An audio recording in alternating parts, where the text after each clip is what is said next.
Se conoce como serranazo al autogolpe perpetrado el martes 25 de mayo de 1993 por Jorge Antonio Serrano Elías, entonces presidente constitucional de Guatemala. Entre los hechos de este episodio se cuentan la disolución del Congreso, el intento de manipulación de los tribunales electorales y de justicia, así como la censura de la prensa. Al cabo de 10 días, las fuerzas democráticas del país reinstauraron la institucionalidad designando presidente al entonces Procurador de los Derechos Humanos, Ramiro de León Carpio. Debido a corta duración del régimen de facto, algunos hablan del serranazo como un golpe de Estado fallido. Antecedentes. En el año 1993, Guatemala participaba de una joven democracia de 7 años, debilitada continuamente por frecuentes acontecimientos de violencia y corrupción. Las primeras manifestaciones masivas de descontento popular se mostraron en marzo como protestas en contra de incrementos a los precios de la energía y el transporte. La situación escaló posteriormente de cara a la férrea oposición del sector estudiantil público del nivel medio, que veía un proyecto de uniforme estudiantil como señal de militarización en combinación con una oferta de transporte público gratuito a la que daba poca credibilidad. Al 12 de mayo, el estudiante de 17 años Abner Ariel Hernández fue asesinado en una violenta protesta frente al Congreso, como se comprobó en video, por la seguridad personal de un diputado. El descontento público continuó creciendo llevando a un paro general convocado para mediados del mes de mayo. Al mismo tiempo, una ola intensa de intimidaciones acosó al país, en la cual un catedrático universitario fue muerto a balazos, 3 estudiantes fueron secuestrados en la vía pública y los cadáveres de personas asesinadas al azar aparecían sin orejas. Finalmente, una moción de la Alianza Cívica ante la Contraloría General de Cuentas para investigar las finanzas de Serrano, quien se había hecho de lujosas propiedades en su corto tiempo de mandatario. Fue la última acción de la agitación ciudadana. El día posterior a este hecho, la Radio Nacional anunciaba el decreto de golpe de Estado, que fue declarado inconstitucional en días posteriores por la Corte de Constitucionalidad de Guatemala. Represión y caída. Entre las medidas anunciadas en cadena nacional se mencionaron mediante el decreto 1/93.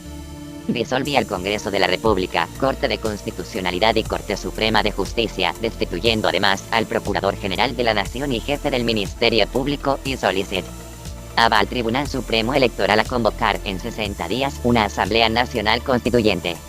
La suspensión de más de 40 derechos constitucionales, así como de las leyes de amparo, exhibición personal y de constitucionalidad y de la ley electoral y de partidos políticos. Desde la temprana mañana, las casas del Procurador de los Derechos Humanos, del presidente del Tribunal Supremo Electoral y del presidente del Congreso fueron rodeadas por cordón policial. Asimismo, las reuniones de más de 3 personas fueron declaradas prohibidas si estas no contaban con autorización. El ejército fue desplegado controlando con tanques las entradas a la ciudad de Guatemala y a la Universidad de San Carlos. En la semana posterior al golpe, centenas de jóvenes fueron reclutados a la fuerza. No obstante, la Corte de Constitucionalidad, presidida por Epaminondas González Dubón, decretó el mismo día ilegítimas e inconstitucionales las disposiciones de las denominadas normas temporales de gobierno. Igualmente, el Tribunal Supremo Electoral, presidido por Arturo Erbruguer Asturias, descartó la orden de Serrano de convocar inmediatamente a elecciones legislativas. La prensa independiente, en sus inicios censurada, logró sacar clandestinamente algunos ejemplares por la tarde del 26 de mayo, los cuales luego fueron reproducidos y distribuidos en el país.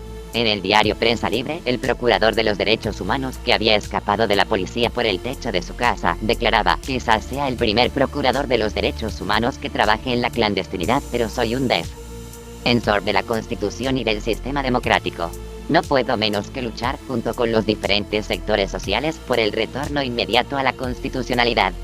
La sociedad tiene derecho a la resistencia, a unirse y a pedir explicaciones sobre una disposición absurda e ilegal.